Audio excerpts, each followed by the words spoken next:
첫 집을 장만하면서 공부하시고 집을 사신 분 계세요? 제 주변에 보면 첫 집을 살 때 아무런 공부 없이 아무런 생각 없이 그냥 집을 덜컥 사신 분들이 계세요. 제 지인 중에 공부 안 하고 집 덜컥 사놓고 저한테 전화하신 분들이 있어요. 아니 이미 산 걸 뭐 어떻게 해. 이상한 데다 집 사놓고 물릴 수도 없잖아요. 공부 안 하면 진짜 큰일 나요. 한두 푼 하는 거 아니잖아요. 전 재산 다 들어가잖아요. 꼭 공부하시고 사셔야 됩니다. 용자입니다, 용자. 옷 사러 가서도 그렇게는 안 할 텐데요. 우스갯소리로 결혼은 멋모를 때 하는 것이다. 알면 절대 결혼 못한다. 이런 소리 있잖아요. 그래서 그냥 첫 집을 덜컥 사시는 건가요? 집을 사실 때 내가 살 실거주 목적으로 사신 분도 계시고 자산을 불리기 위해서 투자로 사시는 분들도 계십니다. 실거주 목적을 위해서 내 집 마련을 할 때는 투자하고는 달리 내가 직접 살아야 하잖아요. 실거주도 투자처럼 작은 문제를 고려해야 되지만 투자와는 달리 지하철이라든지 환경이라든지 내가 고려할 게 진짜 많죠. 특히나 자녀가 있다면 학교나 학원 같은 교육 문제도 고려를 해야 합니다. 또 하나 내 집 마련을 할 때 신경 써야 될 부분이 있는데요. 부동산은 직접 살기도 하지만 주식처럼 자산 가치가 있죠. 그래서 나중에 내가 팔 때는 내가 샀던 금액보다는 비싸게 팔아야 되잖아요. 살 때보다 1억에서 2억 정도 싸게 팔리면 그것처럼 속상한 것도 없죠. 저한테 집을 파셨던 분이 계신데 1년 동안 병원에 다니셨다고 하더라고요. 그래서 왜 그러셨냐 했더니 너무 싸게 팔아서 속상해서 마음에 병이 드셨다는 거예요. 실제로 저한테 팔고 나서 집값이 급격하게 올라가긴 했습니다. 그때 뭐 영끌이라든지 벼락거지 이런 말이 유행할 때였는데요. 그렇지만 이분이 손해보고 파는 건 아니에요. 8천만 원 주고 샀는데 저한테 2억 1천만 원에 파셨거든요. 사람 욕심이란 게 끝이 없죠. 그런데 그 집 어떻게 됐냐고요? 오르긴 올랐어요. 근데 다시 떨어졌어요. 부동산이라는 게 항상 부침이 있죠. 대부분의 상품은 중고로 팔 때 내가 샀던 가격보다 훨씬 싸게 팝니다. 당근 같은 경우에 아무리 새 옷이어도 중고잖아요. 그럴 경우 실제로 새 옷보다 훨씬 싸게 팔거든요. 자동차는 어떻습니까? 대부분의 자동차는 아주 희귀한 자동차 빼고는 내가 샀을 때보다 더 저렴한 가격에 내놓죠. 결혼 반지는 어때요? 다이아몬드. 영원한 사랑을 상징하는 다이아몬드 반지도 팔 때는 싸게 팔리죠. 그렇지만 부동산은 다른 재화와는 달리 내가 샀을 때보다 비싸게 팔 수 있습니다. 신기하죠? 중고인데 비싸게 팔려. 집을 사보셨던 분들은 집을 사는 것보다 집을 파는 게 더 중요하다는 걸 아실 거예요. 그리고 부침이 있지만 부동산은 입지만 괜찮으면 계속해서 우상향한다는 것도 몸으로 느끼셨을 거고요. 하지만 아직까지 내 집 마련을 안 해보신 분들은 1주택자 분들보다 불안감이 훨씬 크실 겁니다. 부동산 사기를 당하면 어쩌지? 이런 고민 많으실 거예요.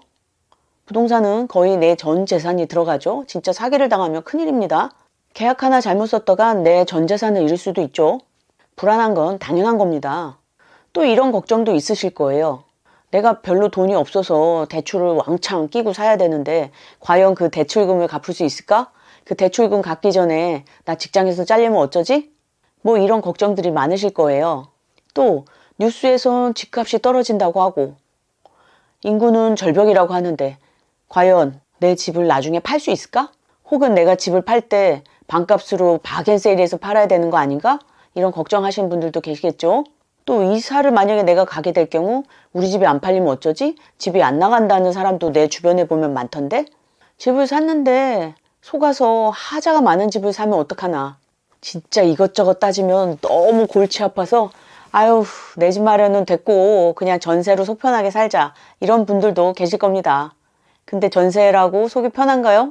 내 집 마련 한 채는 있어야 되죠. 주거의 안정성을 위해서. 그리고 자녀가 있으신 분들은 자꾸 이사 다니는 거 아이들한테도 안 좋죠. 2년마다 혹은 4년마다 이사 다니는 것도 되게 힘들어요. 그리고 전세는 무엇보다도 인플레이션 해지가 안 되잖아요.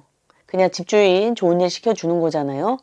내 집 마련은 꼭 필요한데 내 집 마련을 하려면 너무 많은 공부를 해야 되고 너무 많은 리스크가 있을 것 같고 너무 많은 함정이 도사리고 있을 것 같아. 그래서 너무 머리가 아파. 그래서 유튜브로 공부를 하려고 유튜브를 봅니다. 그랬더니 유튜브에서 주로 하는 말이 내가 나중에 집을 팔려면 내가 좋아하는 집 말고 남들이 좋아하는 집을 사라 이렇게 말을 하죠. 하지만 사람마다 다 생각이 다른데 어떻게 남이 좋아하는 집만 살 수가 있어요. 내 개성과 내 기호를 아예 무시할 수는 없잖아요. 하루 이틀 살다가 말 집도 아니잖아요. 뭐 여행 가서 뭐 3박 4일 머물다 올 집 아니잖아요. 그쵸? 사람마다 사정이 다 달라요. 결혼을 했거나 결혼을 안 했거나 나이가 많거나 또 직장생활 사회 초년생이거나 자녀가 있거나 부모님을 모시고 살거나 또 직장은 정규직인지 프리랜서인지 향후 이사갈 계획은 있는지 그리고 나는 도서관을 꼭 껴야겠다. 아니면 나는 역세권 아니면 절대 안 된다. 나는 주변에 헬스장이 있어야 된다. 아니면 나는 주변에 술집이 많아야 된다. 마트가 있어야 된다. 백화점이 있어서 문화센터를 꼭 가야 된다. 뭐 여러 가지 기호가 다 다를 겁니다. 이렇듯 좋아하는 입지가 개인별로 다 다르죠. 골라 먹는 써리원 아이스크림처럼 나한테 맞는 내 집 마련 방법이 있는 거예요. 그런데 그런 걸 일일이 유튜브 콘텐츠로 담기에는 한계가 있죠. 아무래도 대중이 좋아하는 집을 유튜브로 만들어야 조회수도 올라가죠. 조회수가 올라가는 것도 당연하겠고 개개인별로 맞춰서 맞춤 유튜브를 찍는다는 것도 솔직히 쉽지는 않아요. 그렇기 때문에 유튜브에서는 그냥 뭉뚱그려서 두루뭉실하게 찍을 수밖에 없습니다. 제 유튜브를 보시면요. 제가 지금까지 찍어 놓은 영상들 보면 뭐 전세 사기를 안 당한다든지 로얄동을 찾는 방법이라든지 아파트 1층의 장점과 단점이라든지 또 각 지역 대장 아파트를 임장한 뭐 이런 여러 가지 이야기들이 있어요.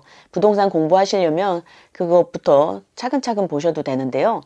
뭐 궁금하신 거 있으면 아래 댓글에다가 남겨주시면 제가 그거 관련해서 또 유튜브 영상을 찍어 보도록 하겠습니다. 그리고 내 집 마련을 하는 여러분들, 초보자 여러분들을 위해서 또 좋은 콘텐츠 있으면 계속 올릴게요. 하지만 유튜브 영상을 봐도 잘 모르겠다. 부동산 책을 봐도 잘 모르겠고 어떤 강의가 좋은지도 잘 모르겠다 이러신 분들도 계실 거예요. 이렇게 부동산 왕 초보 분들은 아래 링크로 연락 주세요. 제가 그동안 부동산 투자를 하면서 겪었던 노하우, 지금까지 부동산 공부를 하면서 여러 가지 시행착오를 겪었었던 경험을 토대로 무료 상담을 해드리도록 하겠습니다. 부동산에 대해서 막막하신 분들 제가 조금 도와드릴게요. 실제로 제 주변 지인들이 저한테 그런 상담을 많이 의뢰를 했었거든요. 그렇잖아요. 망망대해 어디로 가야 될지 모르는 곳에서 등대 하나가 있으면 엄청 반갑잖아요. 제가 그런 등대가 되어드리도록 하겠습니다. 뭐든 기브앤테이크죠. 보답은 좋아요와 구독, 알람 설정으로 해주셨으면 좋겠습니다. 감사합니다.